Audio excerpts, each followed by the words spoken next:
Welcome back. You're now watching the political segment on The Weekend Show, and we're still discussing the ongoing protests. The National Assembly should be one of the watchdogs for, is the arm which is responsible to act as a watchdog for the executive and the judiciary. However, the current National Assembly has been perceived as one filled with a lot of condescension and lack of empathy to the people as a result of some actions taken by the leadership. We all know that the National Assembly has both the ruling party and opposition parties and minority parties. However, leadership does matter.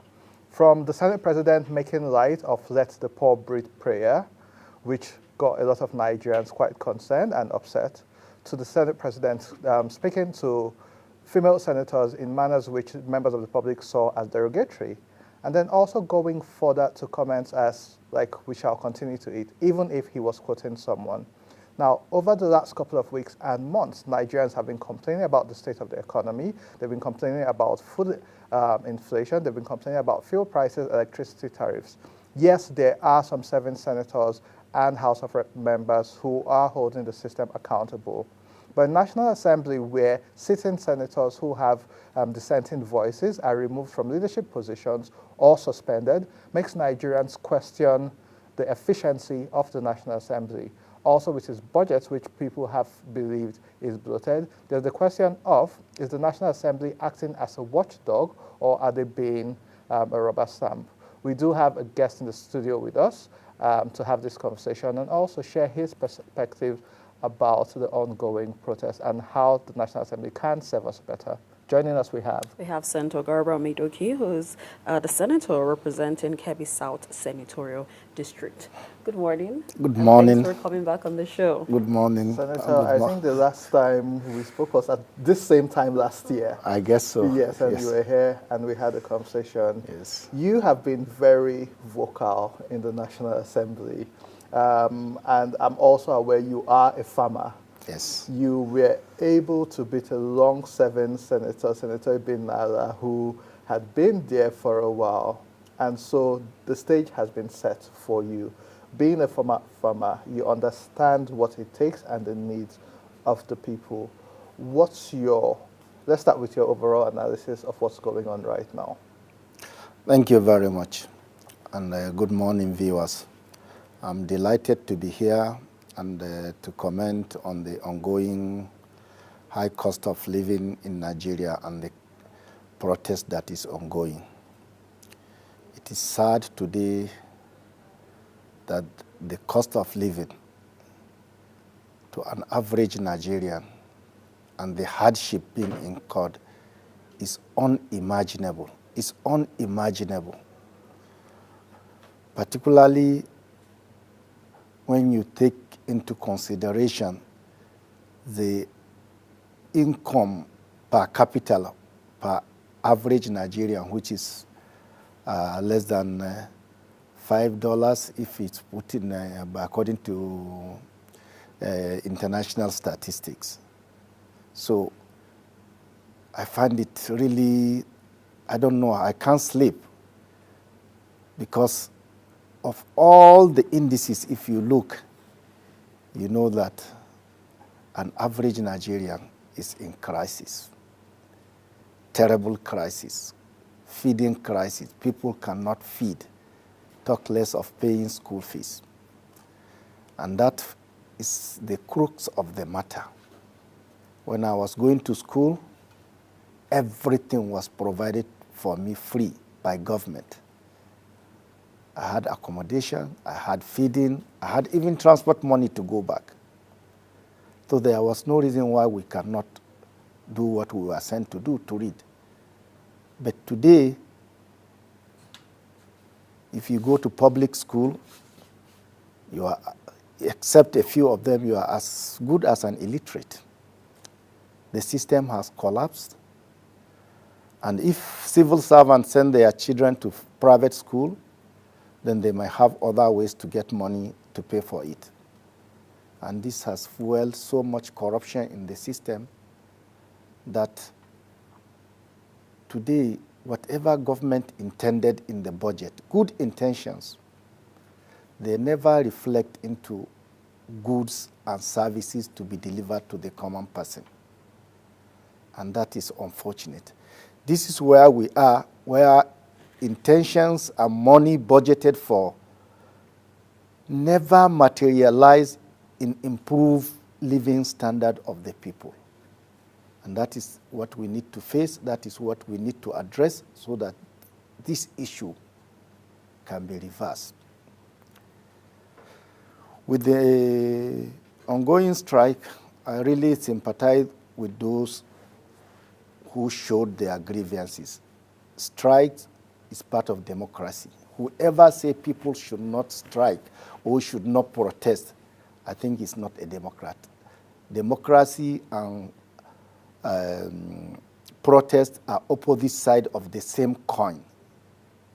And we need our leaders to specifically come out and tell Nigerians that are protesting, address the issues they raise, give a timeline for them to be reversed.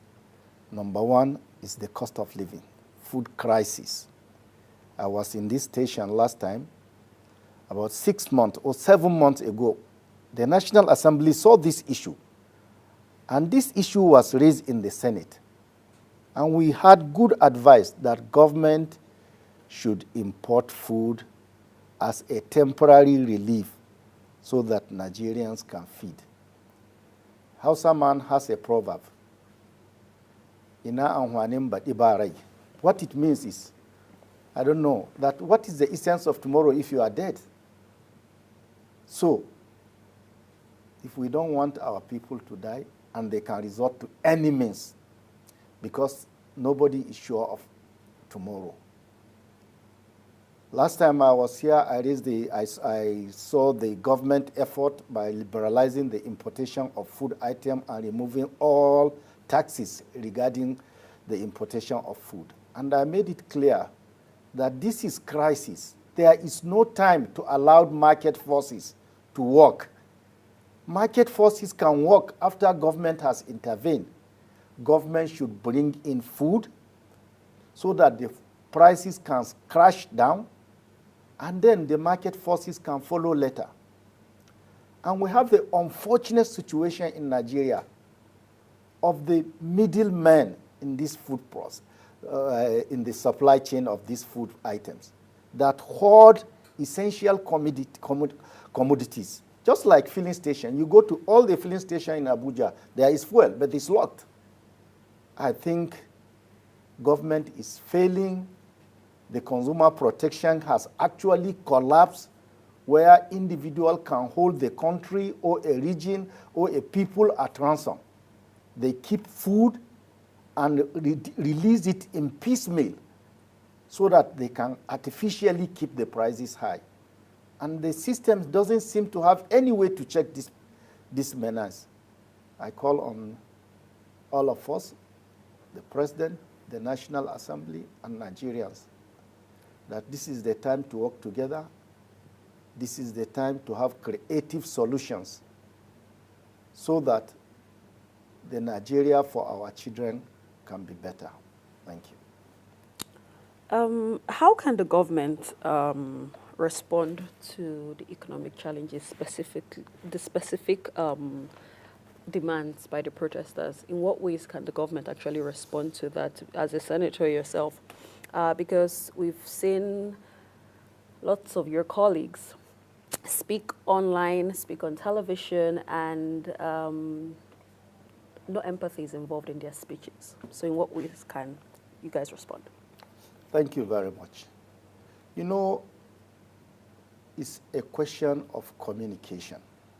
When I was campaigning, I told my constituent that if we win, we will make sure that the local governments have their allocation given to them. And I am convinced if 50 million is spent by the local government chairman on the local economy, I can guarantee you that in the next 6 months, the hardship encountered by Nigerians at the village level will be immensely reduced. I always want to praise where praise is due. The issue of local government autonomy has been going on since when democracy started in Nigeria. And if it has been left to the National Assembly to amend the Constitution, it would have been impossible. Remember when the last National Assembly tried to amend the Constitution and give the State Assembly power. The State Assembly rejected it themselves, not because they don't want, but because they don't have the guts to even take what is their own. So if we had followed through the National Assembly, this autonomy that the court gave to the local government, we wouldn't have gotten it. So these are creative solutions that somebody thought outside the box and then approached the court to interpret the Constitution. How does it relate? I hold you, as the Constitution say you are autonomous, and somebody hold my money. And the learned justices said, no, the translation is, the interpretation is they should have their money directly. And we thank the government for coming out with creative solution to solve this problem. And I have no doubt that as money go to the local government chairman, where local government chairman can give contract of 50,000, 100,000, 200,000, a million, you will see a remarkable difference in the local economy.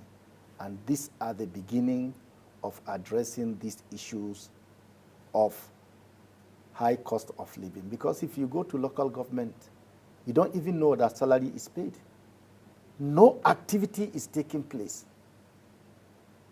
When I was growing up as a kid, I know my business people that loan money to local government.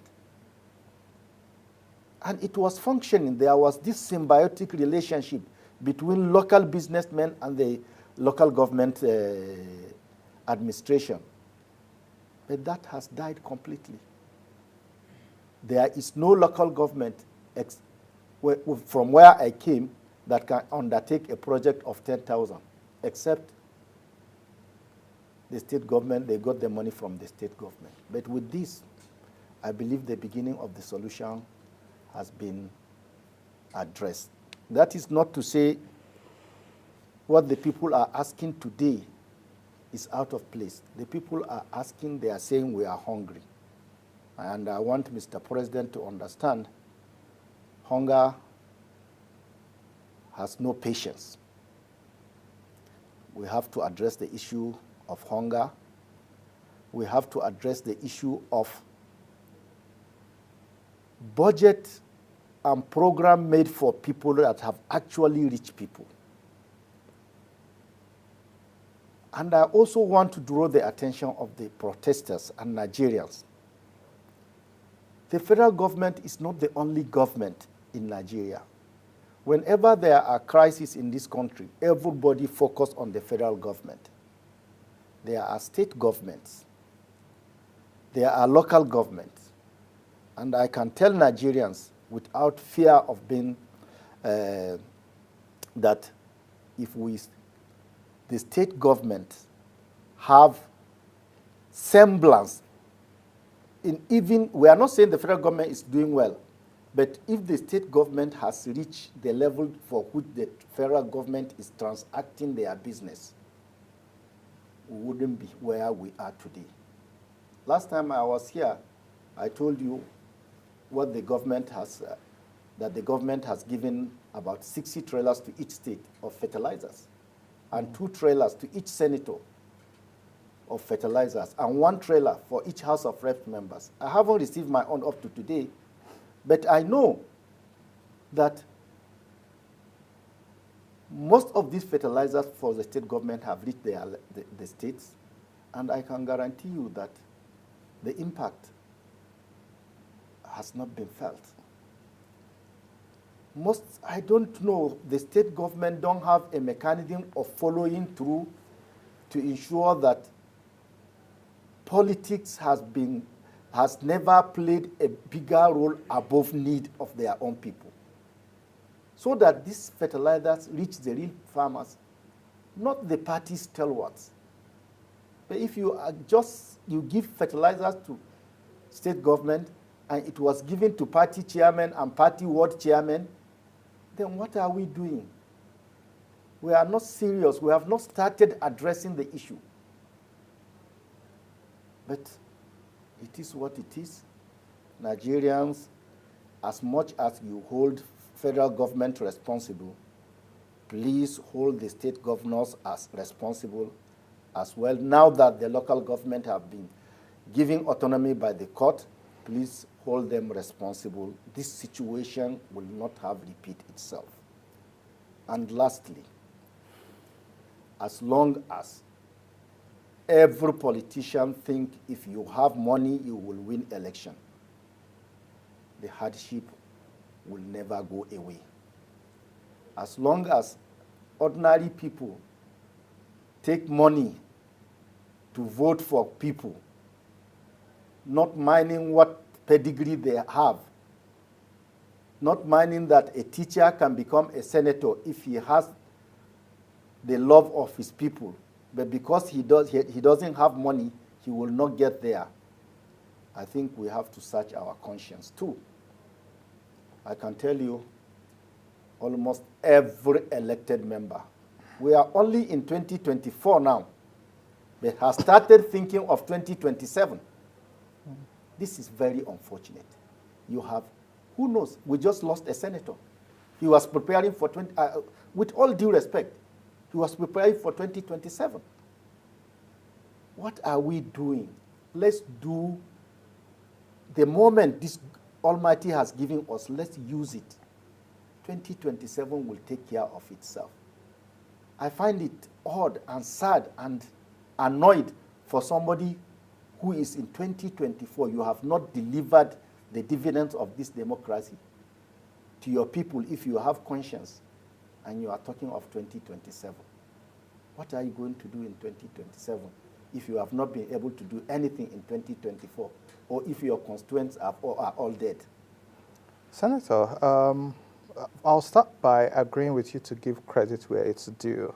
So in this administration, the local government autonomy, I think, is a landmark decision, and it's extremely important, if implemented, would help at the grassroots level, and which is why you see a lot of governors coming out to speak against it, which is largely disappointing. Within this administration as well, and so we'll give credit to the Attorney General of the Federation. FCT Minister Wike has completed projects which we've seen abandoned for 20 years. Yes, his methods and his tone sometimes can be what it is, but we've seen what we've done. We've also seen the likes of Olubunmi Ojo improve the passport system better. However, this is the largest ministerial portfolios we've seen right now, with about 49 ministers. With the National Assembly, there was the screening process. And first of all, this is where I blame the National Assembly, not you. All the take a bow and leave. Most of these people who we have as ministers today, they weren't interrogated properly to tell us what they can and will do. We have a minister who has been suspended. The National Assembly should be able to pass a bill saying once a minister has been suspended after 2 months or 3 months, there should be a replacement. So if poverty and hunger is what we find in the land, and the Minister of Humanitarian Affairs has been suspended since January, February, it means no one is taking anybody seriously. The National Assembly has the role to be able to summon these people to come and defend why they are there. You spoke about fertilizers. How many Nigerians can, off the top of their head, call the name of the Minister of Agriculture? There was a time in Nigeria where everybody knew every minister by name. Most Nigerians can't even tell 10% the names of current ministers. So back to the National Assembly. There were conversations about this protest before it happened. And unfortunately, the Senate President has taken a couple of matters lightly, and also has been referred to as dictatorial sometimes when some people aren't allowed to speak in the Senate. Why hasn't the Senate summoned Mr. President to come and give account of what is going on, especially seeing how the polity was about to be heated? Instead, we see the Senate President agreeing with the MD of NDDC saying, those who want to protest can protest, we will continue eating. What when things like that happens, it's a disgrace to the whole National Assembly, not just one person. Is the National Assembly, the Senate, are they going to summon all the ministers to come and give account of what they're doing? Will they call Mr. President to come and give account of his work so far?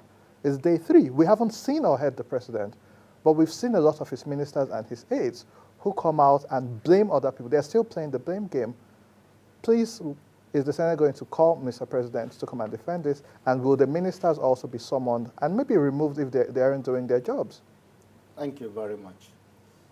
To be candid, with my personal opinion, this is not a Senate opinion, is we saw this crisis coming, and we actually invited the Minister of Agriculture and Rural Development.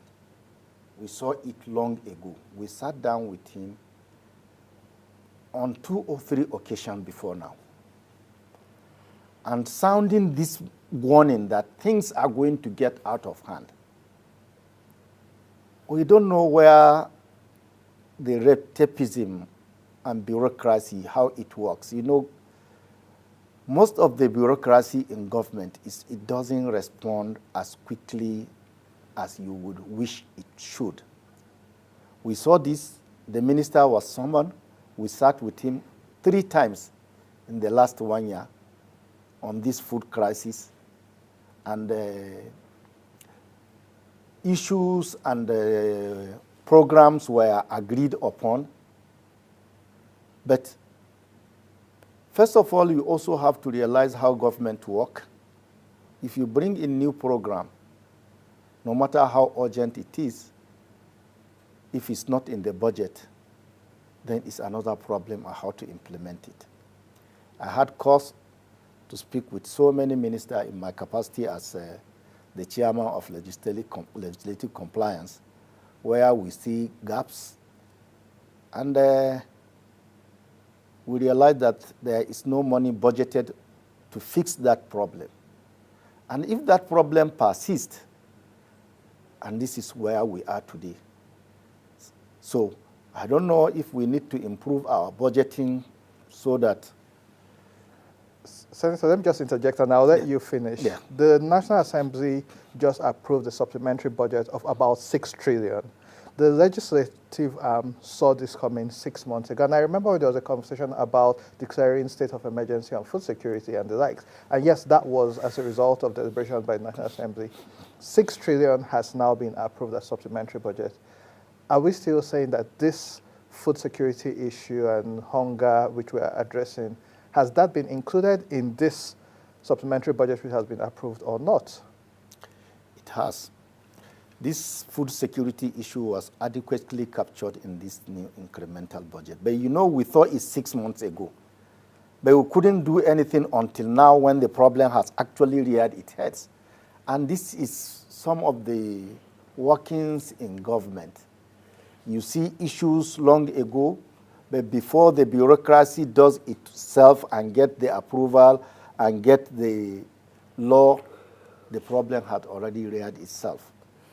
To the credit that most of what is inputted in this supplementary budget either go directly to address the food crisis or go directly to address the minimum wage requirement of Nigerian workers or address key infrastructural that were in the drawing board since the 1960s, like the Sokoto-Badagry Road.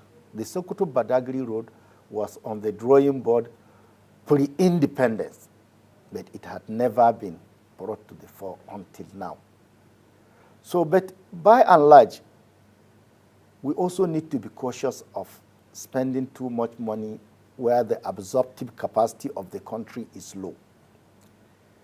If you don't have competent infrastructures and competent personnel and competent machines that you can deploy so that this money can be adequately, then it creates a lot of inflation. And it's one of the issues we discussed at the Senate on how these monies should be executed without increasing inflation. I'm just imagining as a layman, I'm an economist by all standards, yes, but if I look at it from the layman's point of view, today you have 70,000 as the minimum wage, isn't it? When it was 25,000, was it 25,000? I could buy a pear, this black pear. I could buy a bunch for 50 naira. Now it's 70,000. And 3 pears I bought yesterday was 50 naira. Can we realistically say that salary has increased? No. No. We are just messing with figures. In real life, in real terms, I tell you the salary has not increased. A Nigerian worker is not better off than he was 5-10 years ago. And to me, I look at this thing that government should seriously look at the issue of redenomination of the naira. This issue was brought up so many years ago so that the zeros can be removed. If you have 1,000 naira, you have a new note and you exchange it for 100 naira. Because what it means is paper is only paper. It's only the value that it commands that is important. And the multiplier effect of this denomination is that, first of all, you will be conscious of the money you are spending. It will command more value. And you won't be going to the bank to withdraw 50,000 because you don't even have it. So the amount of withdrawal will be in smaller pieces, units of 5 naira, 1 naira, and below. And the value you will take home will be so enormous, it will cool down this inflation pressure. And secondly, it will give government opportunity to fix the exchange rate because this floating exchange rate cannot work. So that is my position, and that is what I think government should be addressing now, and economists and professionals should look at this. I know for a fact that we have one of the best persons in the name of the Minister of Finance. I hope he's watching this program, and I hope he will put experts to look at this. If we redenominate the naira, it will go a long way of curbing inflation and fix the exchange rate. If you fix the exchange rate now and put it at fixed, when we were doing the budget when the budget came, the government figure proposal was for 750 naira to $1. But look at what it is today, about 1,600. And we were asking, I raised the question in the Senate, is it a fixed exchange rate regime you are doing, or is it a floating exchange rate? That question was never been answered, but today I've been vindicated. So floating exchange rate will not work for a consumer economy. So we should fix this exchange rate and try to manage our foreign exchange reserve. Senator, before we go, it's known that the legislative, you make the law. But in Nigeria, lots of people believe that the National Assembly serves the executive instead of the people. Could this be a huge part of the problem that we're facing right now? Thank you very much. You know, when we came in, it's not hidden that the president made his preference known, who he wants to be the Senate president. So, and party allegiances makes it mandatory for those who belong to the same party, the party leader, if he say, this is where I put my tent. Well, if you are a party member, you have to follow. But if that is done, then you will be sure where is the independence of the Senate President to do what he thinks is the best for this country. He has tried to. I can give you an example. In this budget, the federal government proposed a 15% borrowing from the 5% from central bank. And some of us were completely against even increasing it by 1% because we know the pressure for printing money without value will not create anything good for this country.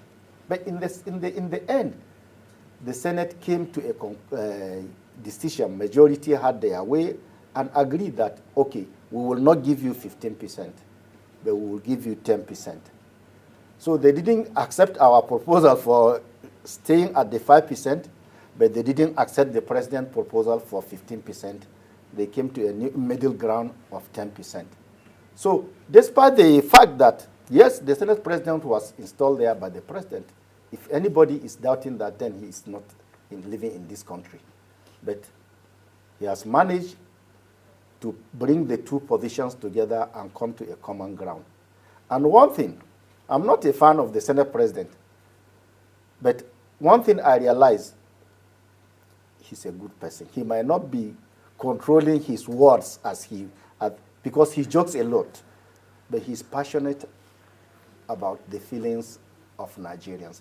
But his jokes, even in the Senate, we try to caution him. These jokes can be misinterpreted to mean different things. But the adage say a fool at 40 is a fool forever. He has already been used to, I'm not saying that to him, but what it's just an analogy that once you are 40, for you to change is almost impossible. He jokes a lot, but he meant very well. Senator, I agree with you that this is not the time to joke with Nigerians or about anything in Nigeria, and so the Senate president has to be guarded. And we can spend a lot of time talking about it, but there's ongoing protests and all whatnot. We will continue to hold you accountable. Sure. You are an opposition party member. You've been honest on your comments on this show and in other places. We will continue to hold you accountable so you can continue to hold the leadership of the National Assembly accountable, because a shame to the National Assembly is a shame to you and to all of us. Thank you so much for your time and for always honoring our invitation on the Weekend Show.